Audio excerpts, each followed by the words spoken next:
When I was working in Italy, I learned how to make grissini. I would go into the restaurant every morning at about 7 in the morning, meet with the chef, and we'd make these awesome breadsticks. Now, this might not be the most authentic grissini recipe in the world. I'm not gonna share Chef Paolo's recipe with you, but I'm gonna make a super approachable, easy grissini with you today. So we're gonna start off with some water. This is just room temperature water, no fuss here. This is a basic recipe. So we're gonna add our yeast, olive oil, then I've got some bread flour, and whole wheat. We're doing 80% bread flour and 20% whole wheat. You could also sub spelt or any other heritage grain. Salt, of course. There's a little bit of oil in here, so we're just gonna let this drip in. And now we're gonna mix this on the machine. So I'm gonna throw this on. Now we wanna mix this on the machine because we wanna have an extensible dough. Throw it on with the dough hook. Thank you. So very basic, throw this on. And one of the best things about this is while I normally make sourdough breads, I find that yeast can be great because in a very short period of time, we can have a breadstick. So if we need something to eat for dinner, very easy. It also helps if you plug in your mixer. Don't forget to plug it in. So plug this thing in, okay. And we're gonna just start this on first speed until the dough comes together, and then we're gonna kick it up to second speed. All right, so our dough mixed on first speed for about 2 minutes, and now we've been going for about 6 minutes on second speed. So we're gonna see dough is really well developed here. It's nice and strong. And we'll just take this whole dough out of here. And you can see that the dough is pretty strong. It's a stiffer dough. It's not really wet, so it's easy to knead it on the table. I like to bring this into a ball, and then we're just gonna place it back in the mixing bowl. I'm gonna throw a cover on it, and we're gonna let this rest for 30 minutes. In 30 minutes, we're gonna start to roll these out. See you in a minute.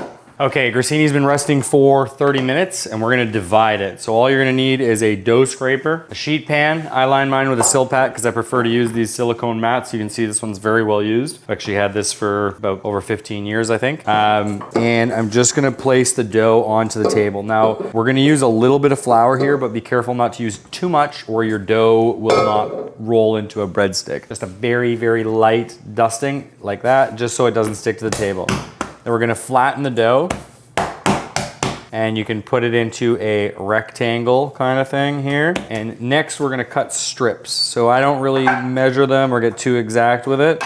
And you should be able to sort of stretch this out and roll it into a breadstick. So it's pretty straightforward. And now you can roll them longer if you want. You can roll them shorter. I happen to have this extra large sheet pan that fits my home oven. So I'm actually just gonna put them on here so we can make some really fun breadsticks for my kids. You're gonna roll these out and place it onto the parchment. So cut the strip and roll it out. Now the flour, if you've got a lot of flour, it's gonna prevent you from actually rolling these out into breadsticks. So that's why you don't want a lot of flour. You also want to cut these pretty thin and roughly the same size so that they bake the same, and you want them to be dried out by the time they're done cooking. Now, if you wanted to roll these in seeds, you could take a spray bottle of water and you could spray this grissini and then just dip them into seeds. I typically don't do this because these breadsticks are gonna be for my kids to eat and they don't really like the seeds. And also if I put the seeds, they get all over my house. But you could do it. Spray it with water, roll it in the seeds, place it on the tray just the same. And so we've got 1, 2, 3, 4, 5, 6, 7, 8, 9, 10, 13 breadsticks here. And I'm just gonna take off the ends because mine are a little bit long, a couple of them. You could bake these. When I worked in Italy, we actually used to bake these as a baker's snack.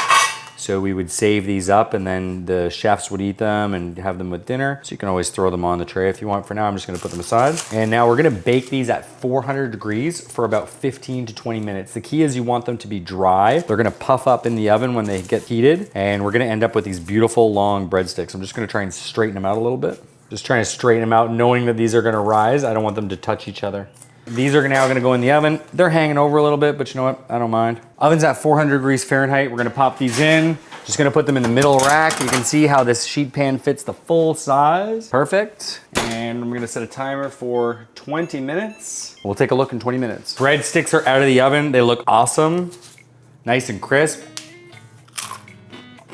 Oh yeah. You can dip these in so many things, but to be honest, I just like to roll them in butter. Probably if you're Italian, maybe dip them in olive oil, eat some olives or something, but yeah, that's it.